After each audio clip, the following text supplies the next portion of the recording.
Number 10. Crusader. Crusader is the daughter of X-Men team member Rogue and Avenger Captain America. I know, a weird combination. But in the reality of Earth 9811, these two ended up together after the heroes and villains on Battleworld decided to call a truce. Remaining there, they settled down and raised families, putting their differences aside. I'm not sure how their relationship worked, with Rogue not really being able to touch people and all at this point, or how she had a child considering that, but perhaps, like on Earth 616, she eventually was able to work through the trauma causing this side effect of her powers. Or perhaps the Captain America of Earth 9811 was immune to her involuntary energy and power draining effects. Either way, Sarah is their daughter. She gets much of her power from her mother, or rather she gets much of her power from the power her mother had absorbed in her day, meaning that Sarah is super strong, durable, and can fly. She is also considered worthy enough to lift Thor's hammer and wields her father's shield. Number 9. Wolverine. I really wanted to put Laura Kinney higher up on this list because, well, I love her so much, but unfortunately the psionics are just always pushing some of my favorite and most powerful characters further down on these lists. Those psionics. Oh well. Laura Kinney as X-23 and now Wolverine is still one of the most powerful children of the X-Men around. Some argue that she is more clone, while others argue that she is more biological offspring of Logan, but in reality, she's kind of a bit of both. She was created as a female clone of Wolverine after his genetic material was combined with that of her creator, scientist Sarah Kinney. Sarah noticed that there were damage spots basically in the samples of Logan's genetic material that they had, which was why their cloning process had been unsuccessful up to this point, and so she used her own genetic material to patch those rough spots, which made Laura a female clone. Sarah was forced to carry Laura to term as a surrogate by her jealous colleague Xander Rice, as punishment for even creating the female clone to begin with, a strategy that admittedly had not been approved. Laura has powers similar to her father. She has a regenerative healing factor and was also trained from birth to be a skilled fighter, bodyguard, and assassin. And friends, before we move on to this next spot, if you are loving this list and you want to learn about more children of the X-Men, there are a lot out there in the multiverse. Be sure to let us know by giving this video a thumbs up. Number 8. Chimera. Chimera is the daughter of Storm and likely Black Panther, who hails from the alternate reality of 13729. Yeah, sadly Storm and T'Challa have never had a child together in the main continuity. I know, it's a bit of a bummer. Unless they had like a real secret child that we just don't know about yet,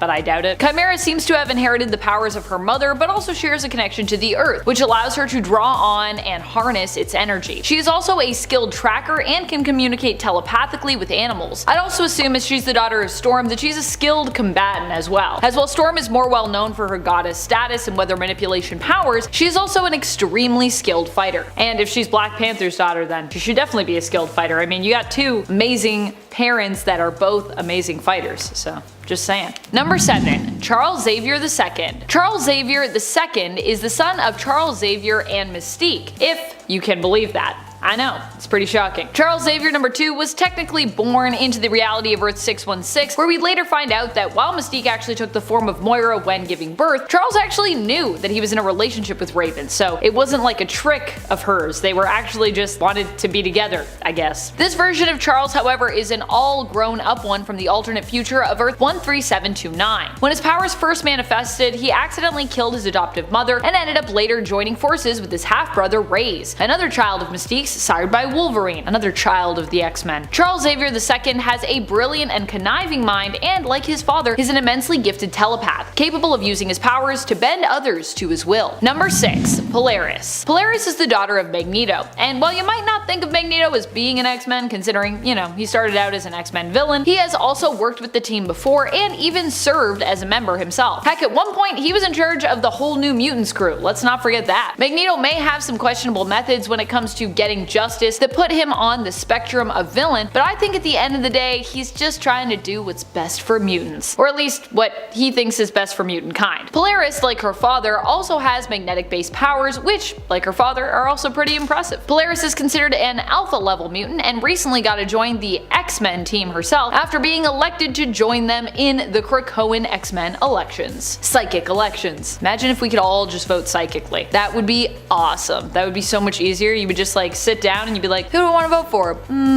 Done. Number 5. X-Apes. The X-Men are monkeys, or rather apes. This, funnily enough, spawned off of the Marvel Zombies universe and event. Basically, they're trying anything. That event was just so popular. This did not turn out to be quite the hit that was, but I mean, few things can. But this universe still has its fans. Actually, everybody in this universe are apes or monkeys or animals of some kind. So really, if you enjoy this concept, it's just the whole universe, and you have people like the Ape Avengers and Dr. Octopus. It's made for a certain type of pun-loving individual. It's a bit niche, but for some it sparks joy. Number 4, which breed? For this we have to go for Neil Gaiman of Sandman fame's 1602 Marvel Comics contribution. It is also an alternate universe story. In this universe, the Marvel universe is all happening by in Elizabethan times, 1602. There, mutants exist, but they are known as witch breed. This is because they are thought to be the spawn of demons or witches.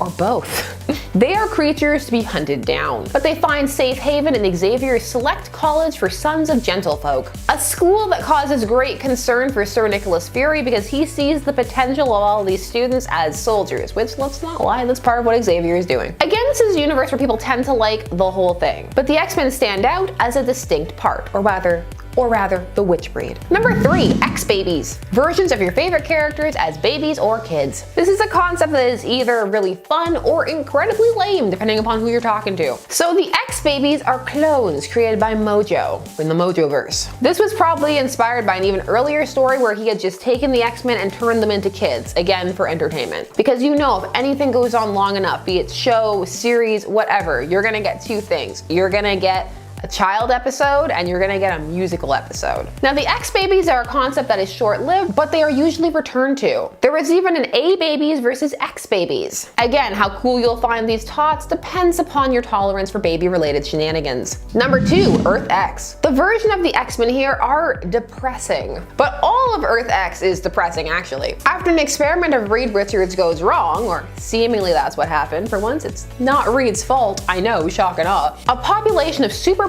beings is produced all over the Earth, and the world drastically alters. To quote The Incredibles, when everyone's super, no one is. Suddenly there's not as much of a reason to hate and fear the X-Men, and they've largely fallen apart. The one character people tend to remember the most that sticks out when they first think of this is Wolverine, who's got a beer gut and is married to Jean Grey, except it's not Jean, it's Madeline Pryor, but he keeps calling her Jean, and it's just sad. Now, how exactly is this cooler, you may be asking? Well, it's all in the depiction. It's unique, it's memorable, and part of a well-received work. So for many, that's what makes it cool. And finally, in at number 1, Vampire Wolverine. Wolverine, Lord of the Vampires. If you thought people loved Vampire Storm, then you know that they enjoy Vampire Wolverine. Wolverine has been a vampire more than once. You have what-if stories like the aforementioned Wolverine, Lord of the Vampires. But you also have arcs like Curse of the Mutants, which would also be the arc that left Jubilee as a vampire for a bit. Many have fond memories of the what-if story, where upon successfully turning Storm,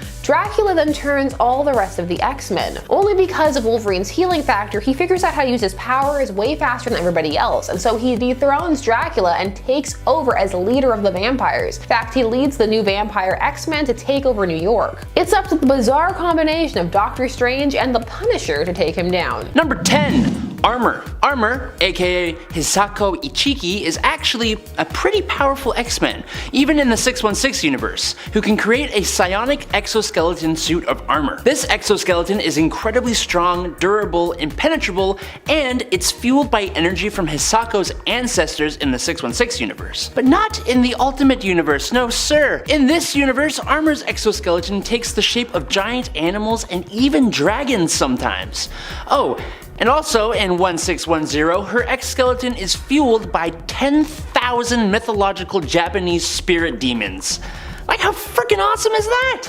Armor is cool and powerful enough that when the Ultimate Universe was destroyed, she was able to slip her way into the 616 Prime Universe, until she was kidnapped by Miss Sinister and eventually lost her life in X-Men Blue number 28 in 2018. Number 9.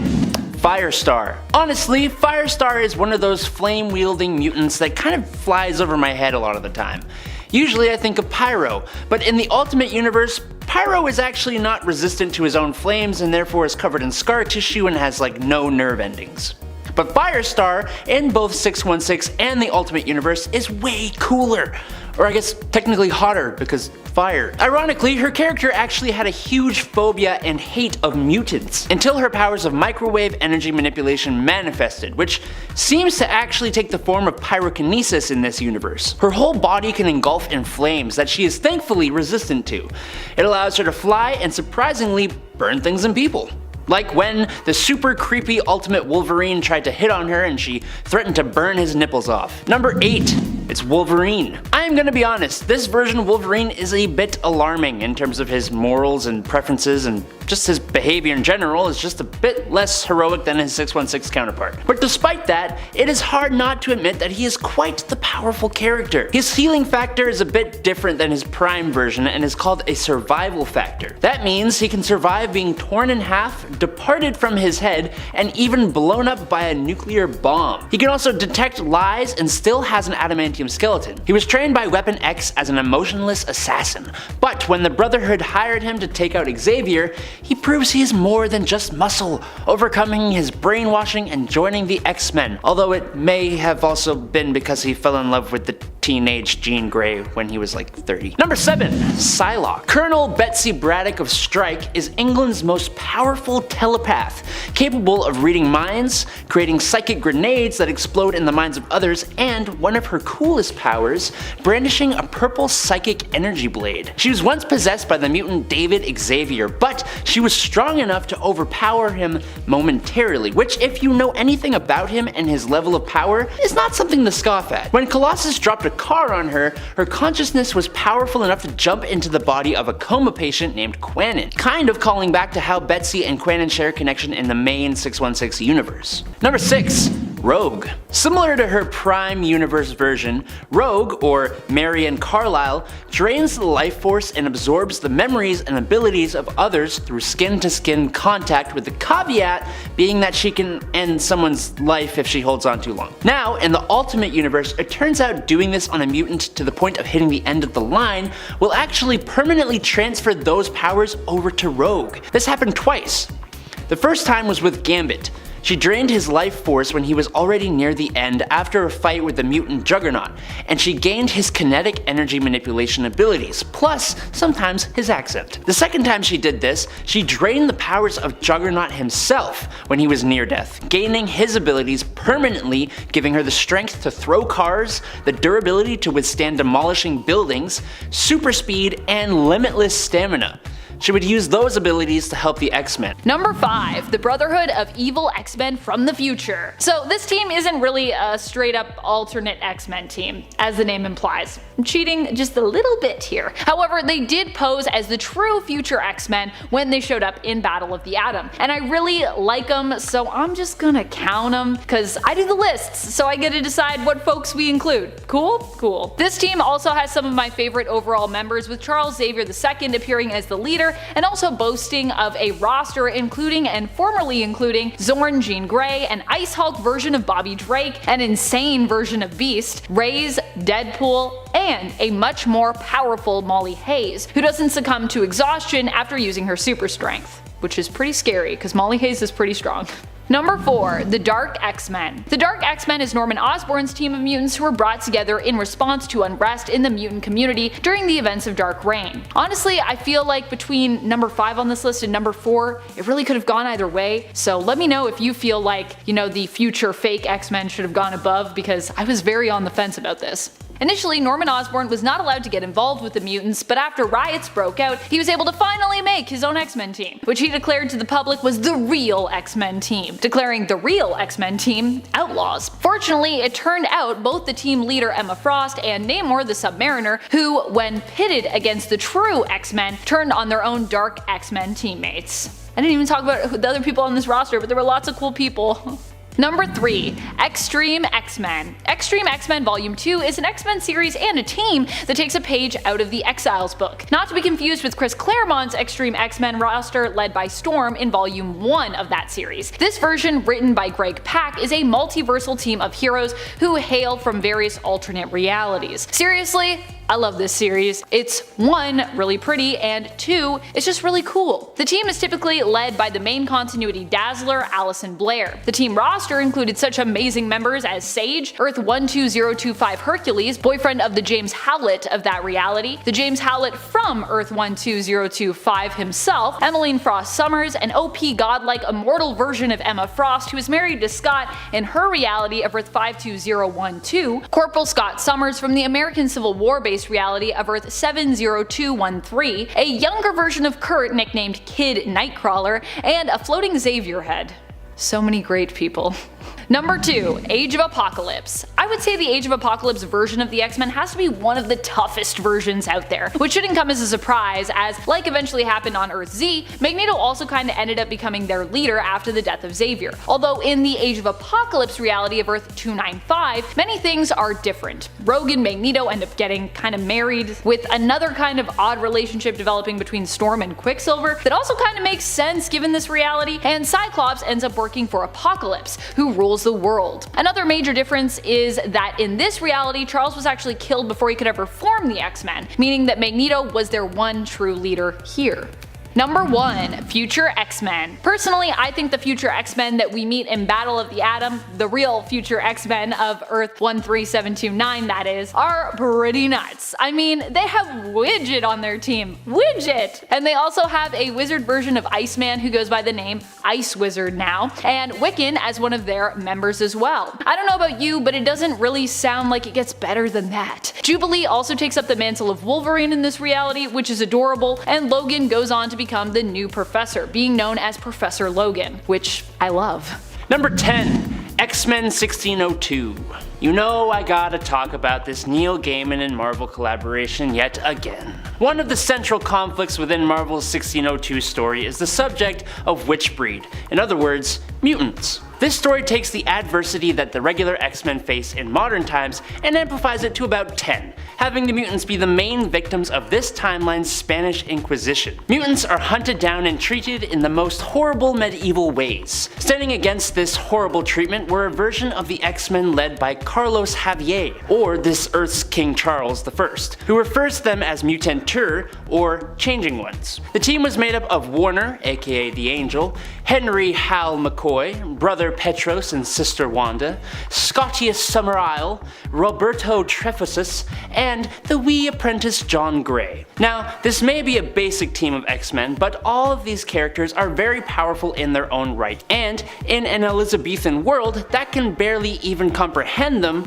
with limited technology to even oppose them, they're even more powerful in retrospective. Number 9. Giant Size Little, or Earth 71912. Formerly known editorially as the X-Babies, the X-Men of Earth 71912 are an alternate multiversal version of the X-Men as created by Scotty Young and Guri Hiru. Young's take on the Marvel Universe generally sees famous teams reinvented as little kids, like in his original take on Avengers vs. X-Men, where baby teams of Avengers and X-Men fight one another over a teddy bear named Bucky Bear. While they were once babies, this X-Men team has seemingly grown up a little bit at least, appearing as young children now. We also see this version of the X-Men and various mutant heroes and villains appearing in the Infinity comic written by Scotty Young, Giant Size Little Marvels, with art by Dax Gordine. While this team is technically just kids, that doesn't mean they aren't capable of making powerful moves. It just means that their world is governed by more kid-like and kid-friendly rules and confines. However, I have no doubt that the giant-sized little X-Men could still kick butt in other universes as well, should they need to. And friends, before we move on to this next spot, if you are loving this list, please head on over to Facebook where you can also show us some love by clicking that like and clicking that follow and all of the Facebook stuff. Number 8. X-Men 2099. As the fourth incarnation of the X-Men in this universe, with basically no connection to classic characters or plot threads other than being inspired by the ideas of Charles Xavier, the nature of the 2099 X-Men team created by John Francis Moore and Ron Lim, first appearing in X-Men 2099 #1 in August of 1993, makes them one of the most creative and interesting versions of the team ever. The team comes together at the end of the 21st century, led by Desert Ghost, who has the ability to break down molecular structure with his left hand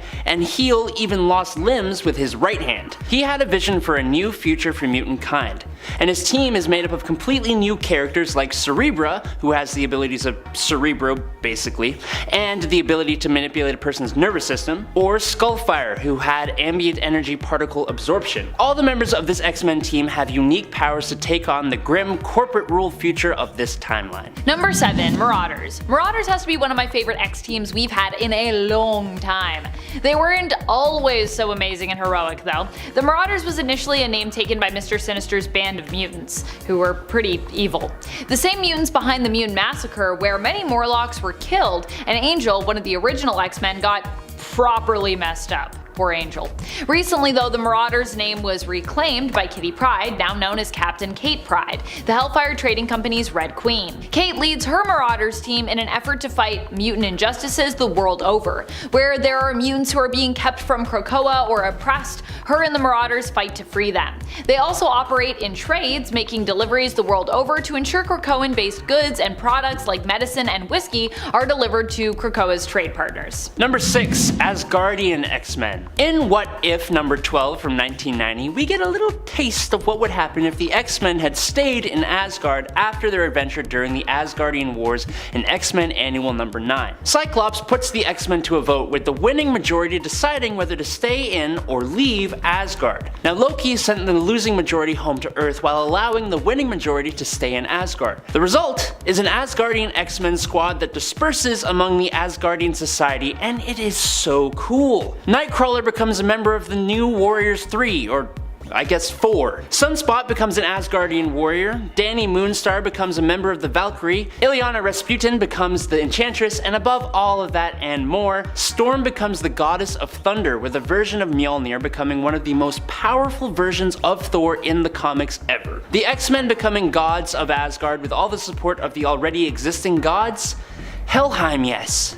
Sorry, that's a bad joke, sorry. Number 5. Xandra Naramani. Xandra is Professor X's daughter, who is created out of his genetic material and that of his lover's genetic material, the Shi'ar Magistrix Lilandra Naramani, after both of them were believed dead. As such, Xandra grew up to become Shi'ar royalty and also spent a good amount of her life hunted because of this, with various parties attempting to use her for their own means. Xandra is an extremely gifted telepath. She can manipulate others' minds, read minds, and can create hyper-realistic telepathic illusions. Number 4. Ruby Summers. She was the X-offspring used in our oh-so-clickable thumb for the part 1 to this list, and although she was on my extended list for that part 1, my long brainstorm that I came up with, I didn't get around to talking about her because I kind of reached a point where there were too many Summers children on that list, and I was like, I don't want to make this a top 10 children of Cyclops. We got that list, and also that's not what this list is. What can I say? Sykes got strong genes. That's why Mr. Sinister is so obsessed after all and is known as the #1 fan of the Summers Club. Scott Summers is Ruby's dad in the alternate reality she hails from, and Emma Frost is her mother. This makes Ruby fairly powerful, not at the level of Hope or X-Man, but still pretty impressive. She's also super cool looking, which is an added bonus. Ruby hails from the alternate Earth of 1191, the home reality of famous X-Men ally Bishop. Ruby is also capable of emitting optic blasts like her dad and his brothers, but she has more control over when and how she emits these blasts, unlike her dad who's like, I literally need a visor. Ruby also comes with her Ruby form, which like her mother's Diamond form, grants her invulnerability and pretty much immortality. Number 3. Olivier Raven. Olivier Raven is legally known as Olivier Lebeau and is one of the alternate reality children of Gambit and Rogue. Honestly, I feel like there are not enough of these kids out in the multiverse. I don't know if that's just me. For a couple as famous as Gambit and Rogue, I mean, you would think that we'd have a lot more kids from them, at least through the multiverse. Though admittedly, I'm not quite sure that Rogue and Gambit are really the kid-having type, at least from what I've seen in the main continuity. They seem pretty content with just having their fur babies right now. So maybe they just aren't super into having kids as a family. Olivier hails from the reality of Earth 41001, the reality of Gen Next, a group Ollie is part of. He has powers similar to his mother's, except he has better control over them and is able to choose when and how much power, life energy, and memories he absorbs via physical contact. Or doesn't absorb in cases where he just,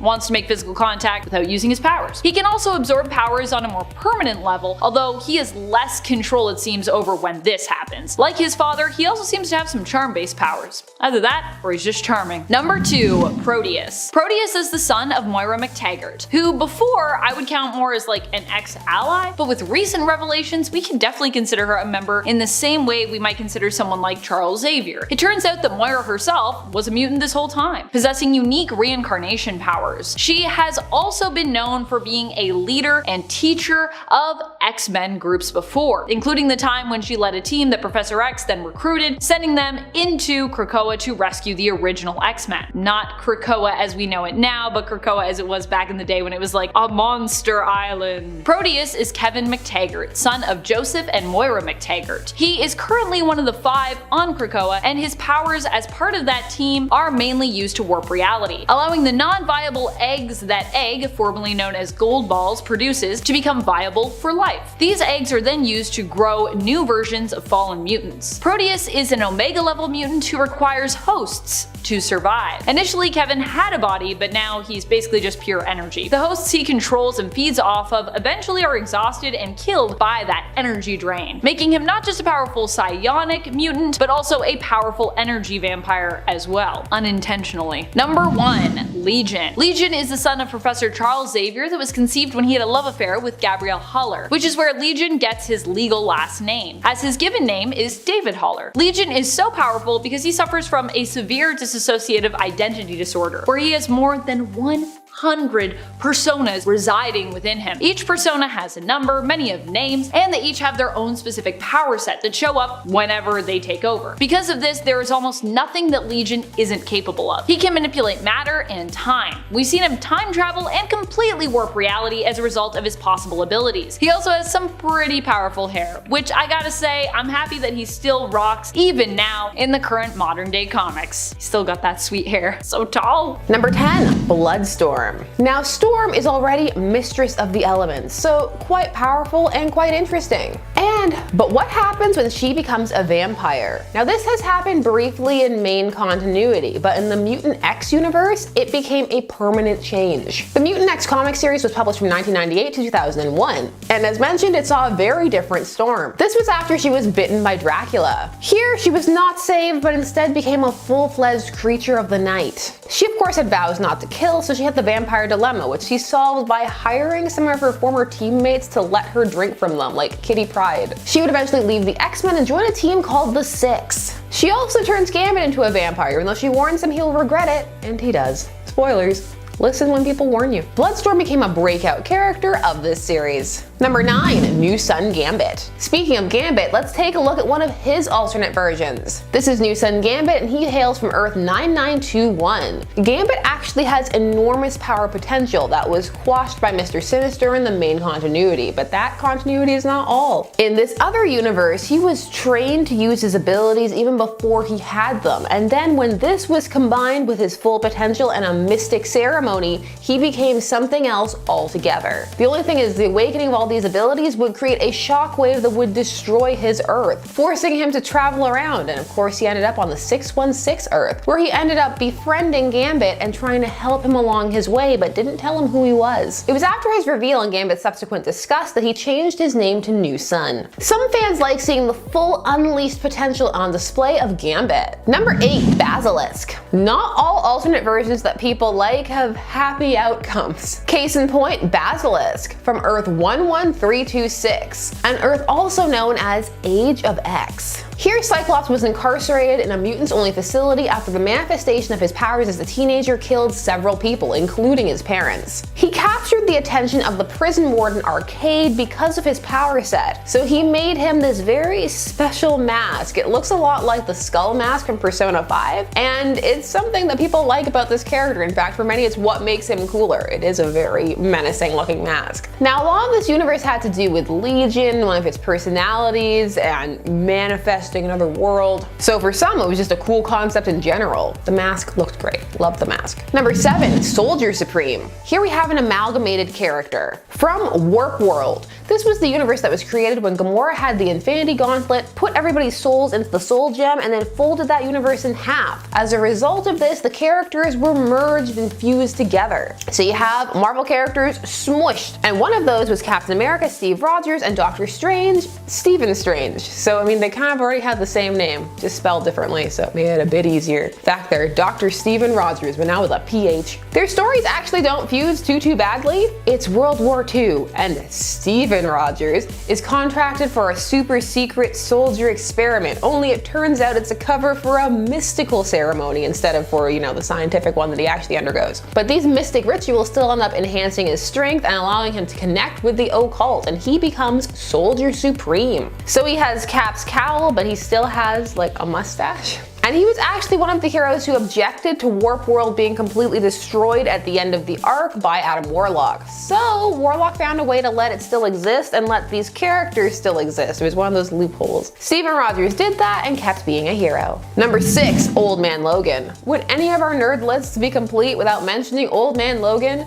Yes, they would, but it just keeps coming up. It's a staple here on Top 10 Nerd. Well, this story is one of the most popular alternate universe stories out there, and it has a famously gross confrontation between the Hulk and Wolverine, or Logan, because he's not Wolverine anymore in this story. Here we have a grizzled old man Logan fighting his way across a supervillain-controlled America, trying to keep his claws sheathed after what he did, which, spoilers, was somehow managing to kill most of the X-Men. This was because he fell for an illusion created by Mysterio. This is a must-read for many fans and a fave Wolverine story for others. Coming in at number 5, we have the Ultimate Universe version of Jamie Madrox, aka Multiple Man.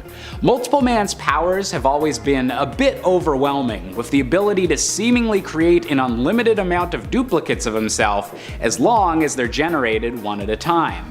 In the Ultimate Universe, however, this power was pushed beyond its limits when Jamie allied himself with the Brotherhood of Mutants and created tens of thousands of bomb-wielding versions of himself with no regard for his own life. While the Ultimatum event featured many shocking moments, few are as existentially disturbing as literal thousands of clones strapping explosives to themselves just to wipe out several superhero bases. Coming in at number 4, we have the possessed Professor X from Earth 6141.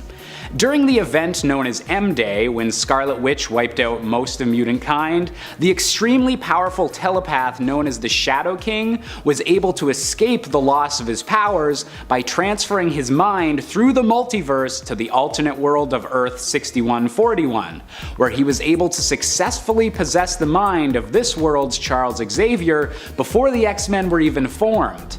Combining both of their telepathic might, this version of Xavier turned all of his students into perfect killing machines, and placed them firmly under his psychic control, getting them to kill any superheroes who tried to interfere in the Shadow King's schemes.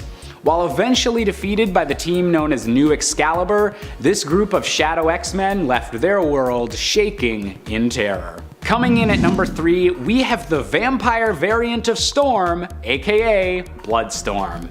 In an alternate reality where Storm was bitten by Dracula before discovering the X-Men, Storm came to Charles Xavier for help with her condition. Unfortunately, her bloodlust was too strong and she wound up feasting on both the Professor and Beast. Horrified at what she'd done, this version of Storm would eventually try and redeem herself after she found herself as part of an invasion force attacking the main Marvel universe. While she eventually bonded and made amends with the Beast of this dimension, her combination of weather controlling and vampire powers made Bloodstorm one of the more powerful X-Men variants that the regular X-Men have ever had to face. Coming in at number 2, we have one of the most powerful enemies the X-Men have ever seen with Brother Mutant. On Earth 127, a male variant of the Scarlet Witch, known as the Scarlet Warlock, attempted to cast a spell that would transfer Wolverine's adamantium skeleton to Magneto, thus giving Magneto an incredible power boost given his magnetic abilities. However, something with the spell went wrong, and the Scarlet Warlock, Wolverine, Magneto, Quicksilver, and the villain Mesmero were all merged into a singular being known as Brother Mutant.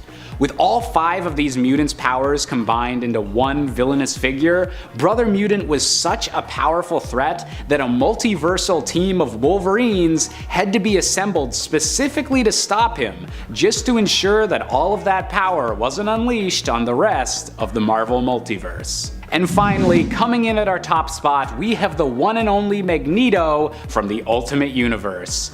Unlike a lot of the other entries on this list, this Magneto variant doesn't have any additional powers or physical mutations to make him even more intimidating, but rather is terrifying just because of his sheer willpower.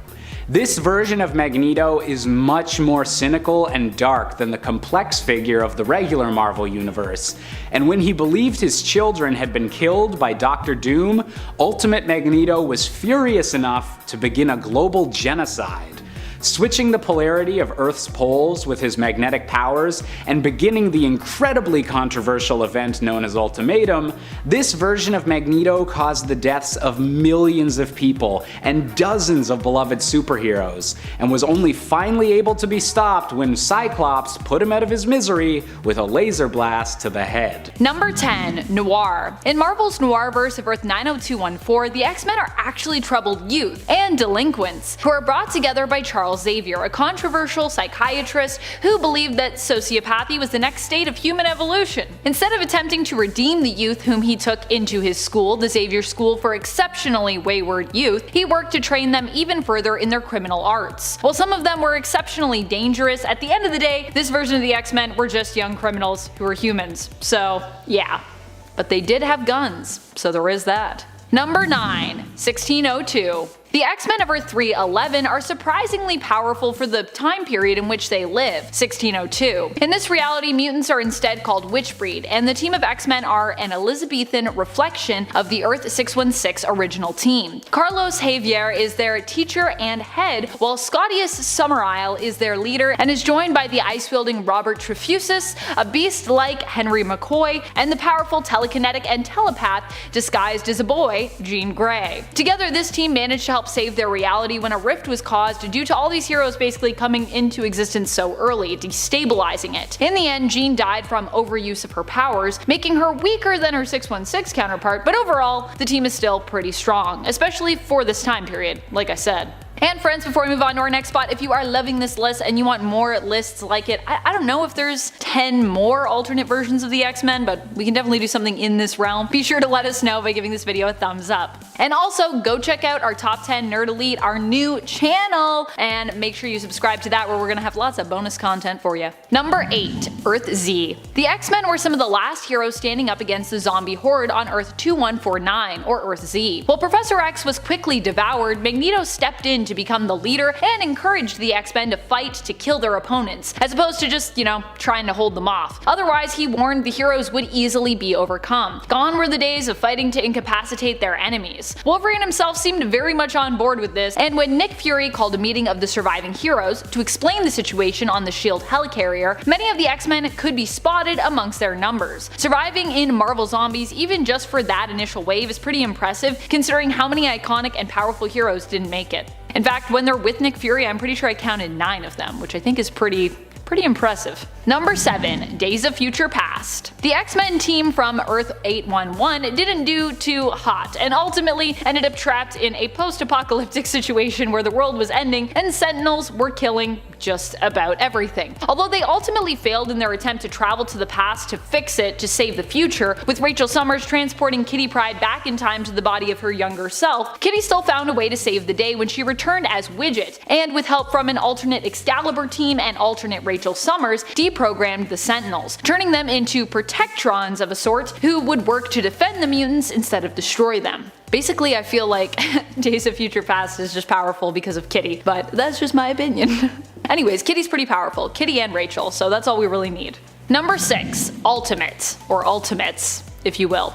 Earth 1610. In the ultimate reality, the X-Men were born out of a break between Professor Charles Xavier and Magneto's Eric Lensher. Here, the two were friends and like-minded individuals for a time who together founded the Brotherhood of Mutants. They lived together with their students in peace and harmony on the Savage Land, until a falling out drove them apart, due to Magneto believing in ruling humankind and Xavier disagreeing with that. Magneto was the one responsible for Professor X losing his ability to walk and ending up in a wheelchair, and Professor X ended up creating his own mutant group called the X-Men. Later, during the X-Men's fight against Magneto during Ultimatum, many members of the team died, but a few of the most powerful did manage to survive. The team members that survived included Jean Grey, Kitty Pryde, Colossus, Rogue, Iceman, and Storm. And I think that was pretty much it, actually.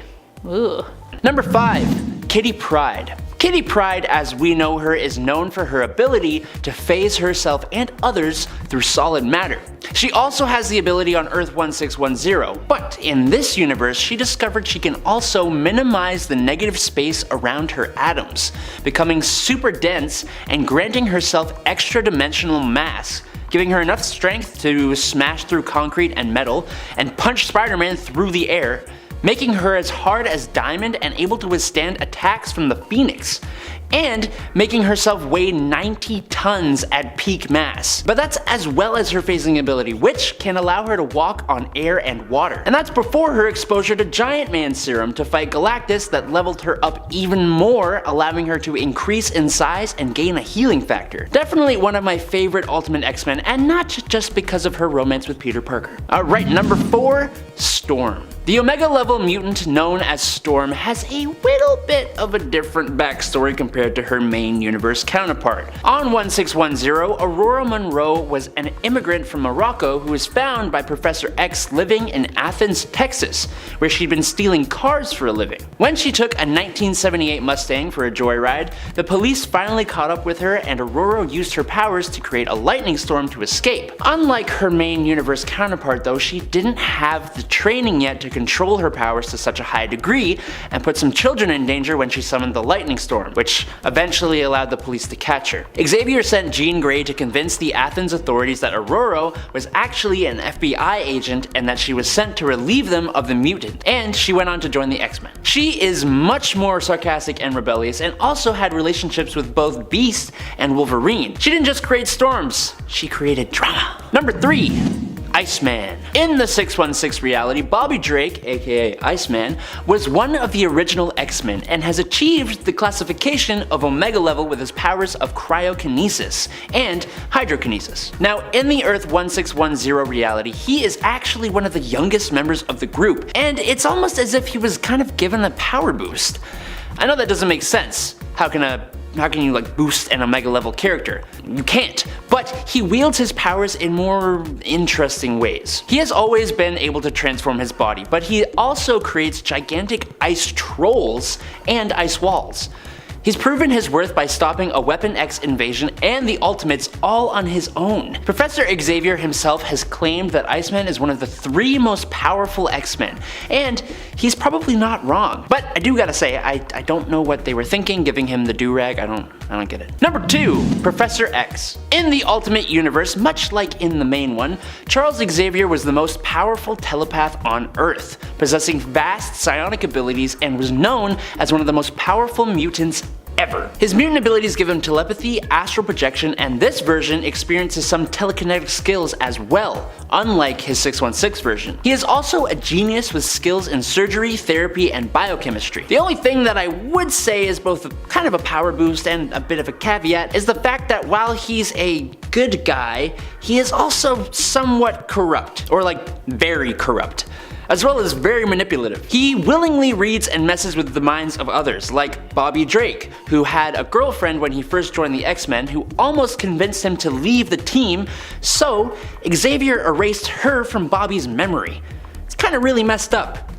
He even created the mutant drug Banshee. Like, sure, he knows what he's doing is wrong, but that doesn't really make it okay, you know what I mean? And number 1, it's Jean Grey. Did you think it was going to be anyone else? As an extremely powerful telepath and telekinetic, she is already a pretty tough character to take on. But as almost all of us know, Jean Grey is the host for the Phoenix Force, and that still remains the case here on Earth 1610. Only, she seems to use even more of that power. Unleashing a small fraction of her power melted the armor of Apocalypse, but her full might against him tore him apart atom by atom, causing him so much pain Apocalypse begged her to stop. Apocalypse begged her to stop. As the Phoenix, she reversed time, read people's minds, saved the whole team multiple times, and took off into space, literally traveling to what was essentially heaven. There is a reason people fear Jean Grey, and the Phoenix Force gives them all the more reason to poop their pants. Number 10. Kristoff and Kadira Von Doom. Kristoff and Kadira Von Doom are the children of Storm and Dr. Doom. They come from the novel series X-Men: The Chaos Engine, which is actually a trilogy, wherein we explore what would happen if 3 great villains took control of the Marvel Universe, creating their own version of a perfect world using the Cosmic Cube. It starts off with Doom's variation on this world. In this reality, Dr. Doom has made Storm his wife, and she rules by his side as his Empress. The union of these powerful characters produces 2 children, Kristoff and Kadira. We can assume, of course, being the children of both Doom and Storm, that they would be physically, mentally, and demonstrably powerful when it came to their abilities, especially being raised by these 2 powerhouses. Also, if I wasn't clear about this is an alternate reality, so if you're like, when did this happen? It is not main continuity. And friends, before we move on to this next spot, if you are loving this list and you want more children of the X-Men, they have a lot of kids if we,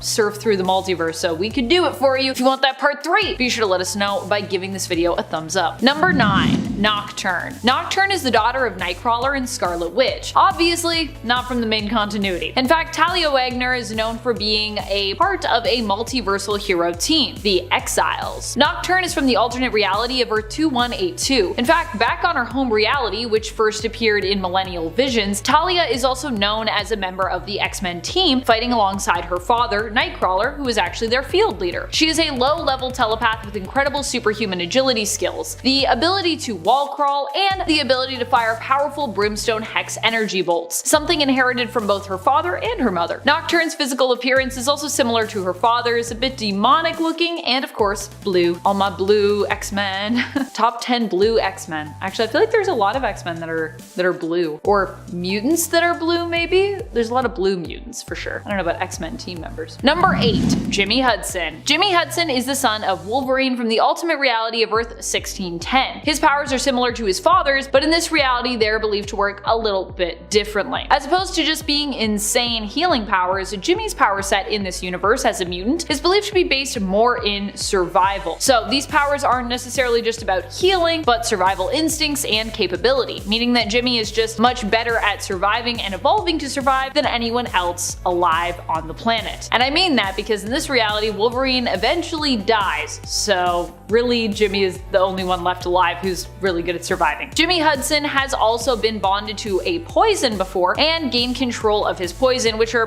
basically alien-like beings resembling symbiotes in look and abilities, but ultimately a different alien race themselves, called poisons. So yeah. Jimmy is the son of Wolverine and Magneto's wife, Magda Lencher, although Wolverine urges him through a letter when the truth of his connection to Jimmy is revealed that he actually shouldn't focus too much on, who his biological parents are. Jimmy was raised by adoptive parents. His dad actually served with Logan in the war and agreed to look after Jimmy in his father's place, even giving the young boy his own family name. Hudson. Number 7. Esme. Esme is one of the main Stepford Cuckoos. Well, I guess they're all pretty main, but you know what I mean. She's probably one of the most well-known if we're talking offhand about how many of the Cuckoos you can name. Esme and the other Cuckoos are basically like the children of Emma Frost, although as I've said before, not children that she had consensually. And I didn't say that before in this list, but if you've heard me talk about the Stepford Cuckoos and their relation to Emma, yeah. Instead, these were lab babies basically made from Emma's eggs that were stolen from Emma while she was in a comatose state. Esme, like the other Cuckoos, is kind of like a genetic clone as well as a child of Emma's, and Emma actually does consider the Cuckoos to be like her daughters. She treats them as though they were her own flesh and blood, and often her own responsibility, kinda stepping in to like play mom sometimes, although she does give them freedom to make their own mistakes. I guess what I mean is Emma isn't known for being like a controlling kind of parent. She's like, I'm here when you need me, otherwise you do you. More recently in the comics, Esme, known for her diamond form and powerful telepathic abilities, teamed up and primarily dated young Cable. Well, Technically all the cuckoos were dating him at one point, though I would say Esme was basically the main squeeze of young Cable, and the sister that he was most taken by while he was dating all of them. And if you're like, whoa, how did that happen? The Stepford cuckoos, they share things because they're kind of like a hive mind. So they're like, we'll just all date this person. It's cool. Also Krakoa. Everyone's dating everyone. Number 6, Akihiro. Akihiro is the son of Wolverine and his wife Itsu. Unfortunately, before Akihiro was even born, his life took a turn for the worse. Along with inheriting his father's powers, I think he also inherited some of his tragic luck. Wolverine has the worst luck, I think. His mother Itsu was killed before she could give birth to him, assassinated. The child was believed dead, but in reality he had been cut from her womb and possibly, due to his inherited healing powers, miraculously survived. Although that's not clear, because usually your powers don't manifest until puberty, but sometimes your powers manifest when you're in the womb. I mean, look at Professor X with Cassandra Nova. Apparently that's a thing that happened. Akihiro would grow up and become a pawn of the villain known as Romulus. For most of his life, he'd also be known as Daken, a cruel nickname given to him when he was a child, being raised by his adoptive parents. The nickname was given to him because of his mixed race appearance, being part American and part Japanese. Though to be clear, his parents weren't the ones that gave it to him. It was people around his parents. Akihiro's powers are similar to Wolverine's, though his bone claws are a little bit different in terms of placement and appearance. Like his father, Akihiro is also known for being a skilled fighter as well. The apple does not fall far from the tree when it comes to fighting abilities. Number 5, Age of Apocalypse. In the alternate reality of Earth 295, known as the Age of Apocalypse, the X-Men were one of the final superhero teams standing against the villainous tyrant known as Apocalypse. Of course, because it's his age. In this reality, many other superhero teams were wiped out and Magneto became the leader of the X-Men in Charles Xavier's stead after Professor X was killed when Legion traveled back in time and attempted to end Magneto. Charles put himself in the way of the kill shot, thereby dying and erasing Legion from existence, while also creating the Age of Apocalypse reality, where Apocalypse attacked Earth years earlier than in the main timeline. While Magneto's X-Men roster from this reality would change over time, the original roster consisted of Iceman, Storm, Colossus, Jean Grey, Quicksilver, and Scarlet Witch, of course. Really the only X-Men team the once mutant children of Magneto have ever been on. Later on, the team would be joined by AOA Wolverine, known as Weapon X, and Rogue, who would later also become Magneto's lover and eventually wife in this reality. Number 4, Excalibur. Excalibur first appeared in Excalibur Special Edition number 1 by the legendary Chris Claremont and Alan Davis in December of 1987. They are a government-sponsored team of extraordinary mutants who fight for the people of jolly old England and their interests around the globe. The team is usually formed by British heroes and former members of the X-Men and was originally assembled with hopes to carry on Charles Xavier's dream and legacy, but their adventures usually deal with magical and interdimensional crises linked to the pocket dimension of Otherworld. The team right now is made up of Captain Britain Betsy Braddock and formerly Captain Britain Brian Braddock, Nightcrawler, Shadowcat, Phoenix, Magan, Captain Avalon, Gambit, Gloriana, Jubilee, Richter, and Shatterstar. But the team has included awesome heroes like Black Knight, Colossus, Dazzler, Juggernaut, Lockheed, Moira McTaggart, Rogue, and Sage, and was reformed under Apocalypse as a mutant diplomatic organization in Krakoa, the UK, and in Otherworld. One of the best X-Men adjacent team variations ever, in my humble opinion. Number 3, X-Force. In principle, X-Force should be one of the most powerful teams out there because they usually aim to kill. But there are some other teams on here that are known for having simply more Omega level mutants on their most powerful rosters, which is why I hesitated to put X-Force too close to the top, although they're pretty up there still. X-Force initially, though, started as Cable's team, who himself is known for being on the verge of Omega level, possibly the techno-organic virus being one of the main things holding him back from that status. The X-Force was originally Cable's Black Ops team, used for taking out those he deemed threats to the timeline, but would later become more known as Wolverine's team, and at one point was also Sabretooth's team. Currently in the comics, X-Force is actually more thought of as Beast, aka Hank McCoy's team, although Wolverine is still a major player on it.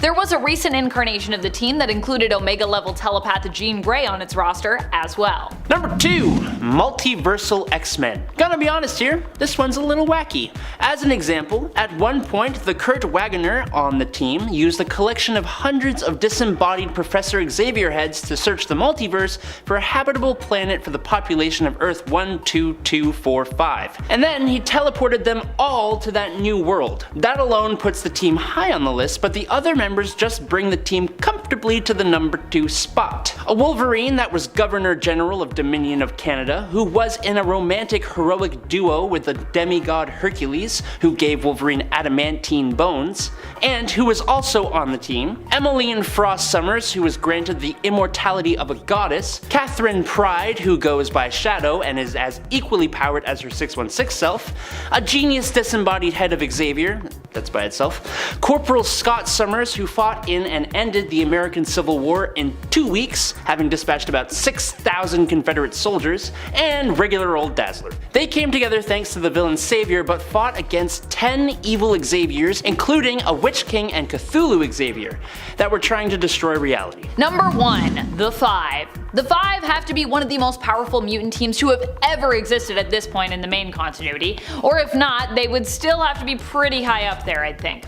The Five are an offshoot mutant team whose job it is to make sure that all mutants are brought back to life. They were brought together to bring back all mutants who had ever passed on previous to the present time and age of the X-Men. Their ranks include multiple Omega level mutants, and they have literally mastered control over one of the most powerful governing principles of the cosmos, that of life and death. I know, it's pretty crazy. Their ranks include Hope Summers, Elixir, Proteus, Egg, and Tempest. Coming in at number 10, we have the bloodthirsty Vampire Wolverine. In an alternate universe where vampires have launched an all-out assault on the United States, most of the X-Men are bidden and mind-controlled by the Lord of the Vampires, Dracula.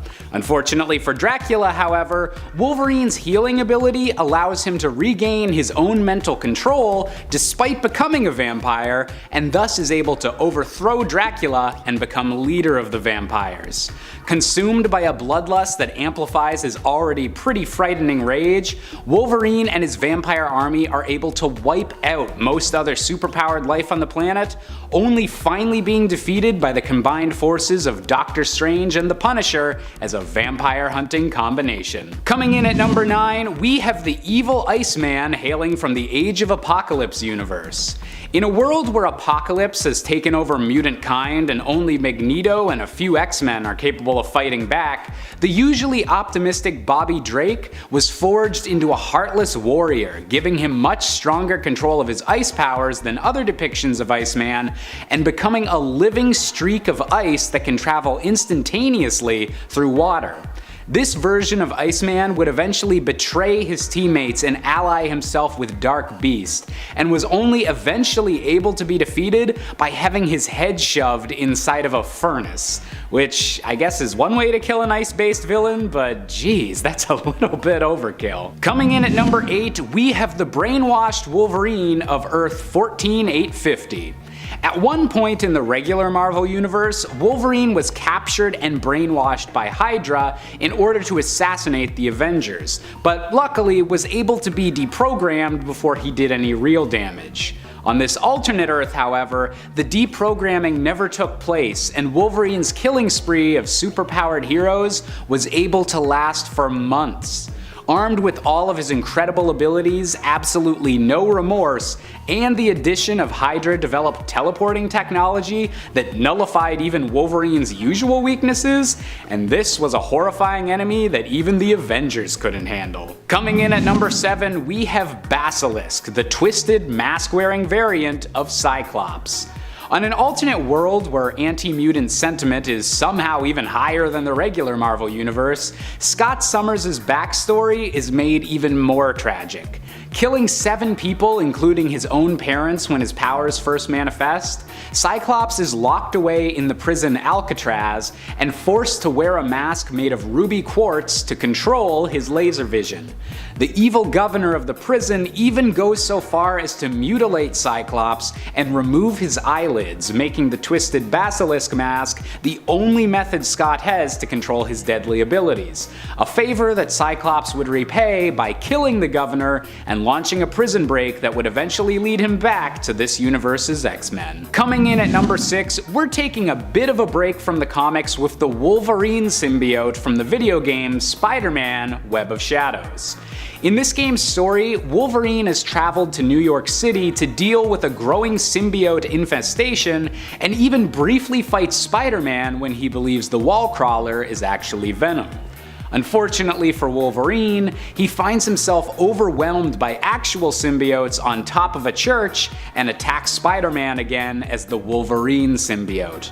With all of his usual healing abilities on top of all the usual symbiote enhancements, this version of Wolverine might just be the scariest he's ever been. Number 5. Cable. Cable is the son of Scott Summers, aka Cyclops, non-X member Madeline Pryor, who later becomes the villain known as the Goblin Queen, and another X-Man's, Jean Grey, who kind of becomes like an adoptive mother but who also possesses Madeline's memories of raising baby Christopher. Because comics. Cable is Nathan Christopher Charles Summers, often referred to as just Nathan Summers or really just Cable, although back in the day we did know him as Baby Christopher. Cable as a baby was kidnapped by Apocalypse and infected with the techno-organic virus. This is the only thing that makes him weak-ish, but really he is still amazingly strong as he can even fend off that virus, containing it to one side of his body using his psionic powers. That in and of itself is pretty impressive, as the techno-organic virus is generally known for being, well, unstoppable. Even with his psionic powers mainly preoccupied, Cable is still a hard one to beat, as he has so many combatant-based skills that he brings to the table, and he is also an experienced time traveler besides. Number 4. Rachel Summers. Yes, get ready, because many of the most powerful X-Kids out there just happen to be Summers related, so yeah, get ready for that. Honestly, I've always wanted to do a video just to explain the complicated nature that is the Summers and Grey family tree, which honestly is a lot, and it's very timey-wimey. Rachel herself is one of those very complex kids of theirs. She is the daughter of Jean Grey and Scott Summers from the alternate Earth of 811. In that reality, she was made into a hound, a weapon used to hunt down mutants, even being one herself. Rachel is an extremely powerful telepath and telekinetic who also has the ability to chronoskim and manipulate time, even traveling through it. Rachel is also known for being an avatar of the Phoenix, at one time actually considered the true avatar for it, but then later having the power sort of dialed down to a mere echo of it. So she was no longer the true avatar, they were just like, you just have a thing, and it's not even like the real Phoenix Force, but it's like a